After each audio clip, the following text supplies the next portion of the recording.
Hello everyone, welcome to First Alert 6 streaming. My name is Elena Riley. I work here on our digital team, bringing you news throughout the day on our website, things like that. This morning I have our top stories for you that we have on this Tuesday. So our top one right now is the OPPD crews are responding to a power outage in West Omaha. This was up to about 1,800, but now I think it's around like 900, so it's gone down a little bit, but we still have some more information on that for you. I'll take us to our web story here. Here's First Alert 6. Alrighty.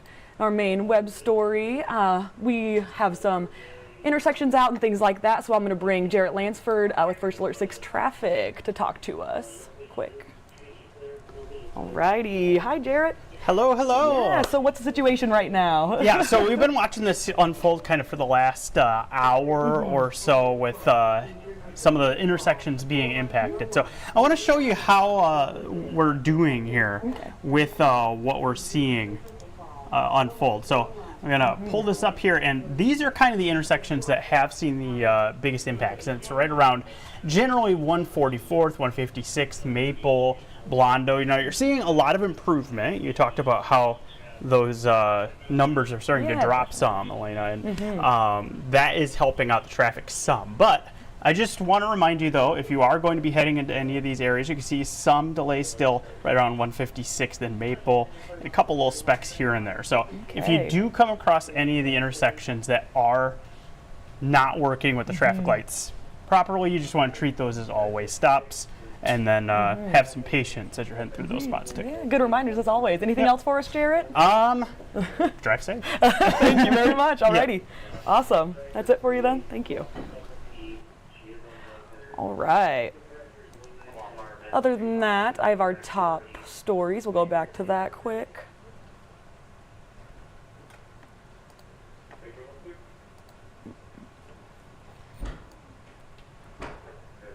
More on the outage. Jarrett mentioned it started around 7 a.m. this morning. It's mostly in West Omaha, as we talked about.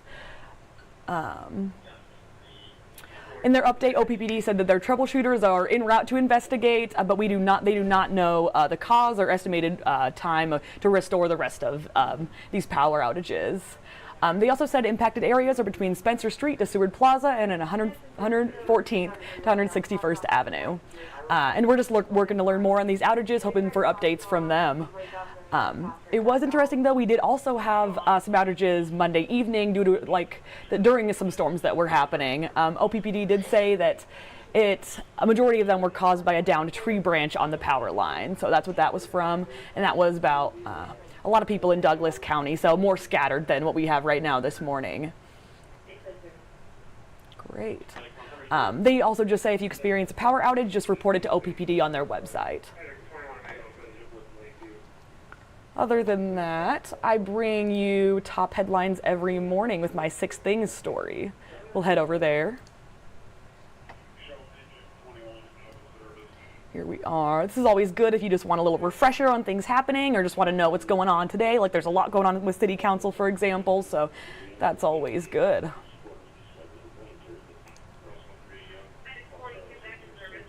Alrighty, some more information is that Rusty Lord, our senior chief meteorologist, is telling us that there are strong storms possible Tuesday afternoon and evening, of course. Today, just these possibilities, so we have called a First Alert 6 weather day. Rusty said that spotty storms are possible after 1 p.m. with slowly increasing chances throughout the afternoon and the evening today, and that there are more possible overnight. Rusty also says it'll be muggy all day with highs in the mid-80s, so not too warm, but like I said, the mugginess and some storm potential. We went over the outages, which was my next top story. Next, OPD and SWAT responded to a terroristic threats call leading to a standoff at a home. So there's a man accused of making terroristic threats. He has not yet been identified, according to OPD. This happened about 6 p.m. on Sunday. We just learned this information, though, yesterday, that authorities received a call that a man threatened people at a gas station with an AR pattern rifle. Officers found a vehicle matching what the witnesses described at a house near 16th and Jane Streets. And OPD says officers saw a man leave the back of the house. He was taken into custody, but he said that there was a man inside that was still in the home. He was armed with a firearm. And then OPD, along with the SWAT team, got into the house. They served a search warrant there, but the suspect was not found, so this person is still at large. Next, City Council is voting today on the We Make Omaha Master Plan. This is really interesting. So this is kind of the guiding principles for our city's new master plan. It's called We Make Omaha. It's the brand of it. It's meant to serve as like a roadmap for the next 20 years in our city. Following Tuesday's meeting at 2, there's going to be some public meetings with each district. Tomorrow is District 6. That's from 6:30 to 8 p.m. at the Jewish Community Center. Like I said, that'll be Wednesday evening, and then others will be following, so we'll let you know on those. This new plan is required by state law. It's going to go into effect in December 2026, and then it's going to replace the previous plan, which we had in 1997. That's when it was adopted. Some more on City Council. They're going to vote today on a poverty elimination plan as well as a special use permit. So this elimination action plan for poverty is 5 years. Last year they approved an agreement with UNO. They said with this agreement the approval cleared the way for its Center for Justice Research to develop this plan. UNO experts say people struggling with poverty the most include kids, senior citizens, and those that are just re-entering society after leaving prison. And then more with City Council. Of course, they're up to a lot today, as I mentioned. They're going to vote on a special use permit to allow scrap and salvage services at a site in South Omaha. So this has been a really big talker for us, of course. Our Mike McKnight has been on this story. This vote was in connection to the You Pull It used auto parts store near 60th Street in South Omaha. It's been under numerous violation notices for constructing and operating a giant auto shredder. If you've seen this, it's very interesting, but they do not have a permit for this. That's the issue here, so they're going to be voting on that permit. And neighbors were just kind of worried about trucks coming through, things of that nature, so a traffic study was conducted there in that area. So they'll vote on that today. We'll have to learn more on that. They're meeting at 2 p.m. This is really interesting stuff. I actually got a call this morning. Someone's wondering where to go, what time things are. So, yep. And then if you can't go there, there's going to be a live stream available on the city's website.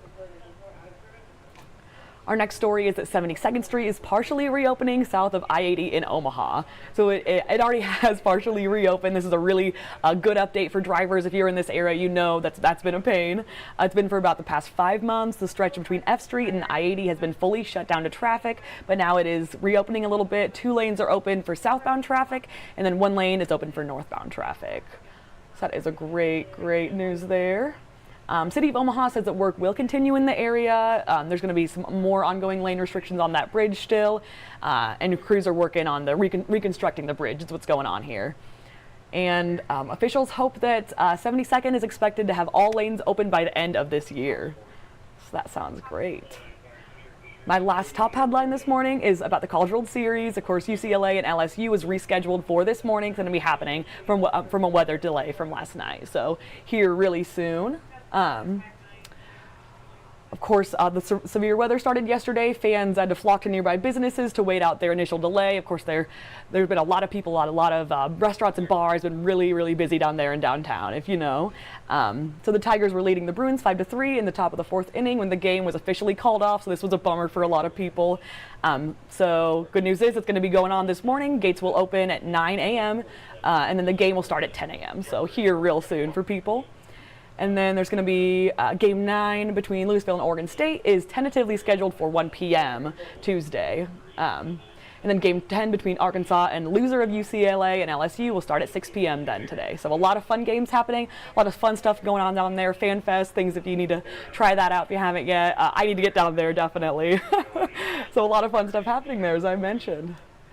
All right, that's all I have for you this morning. Please join me tomorrow and the next coming days for top headlines there and any breaking news happening this morning. All right, thank you very much.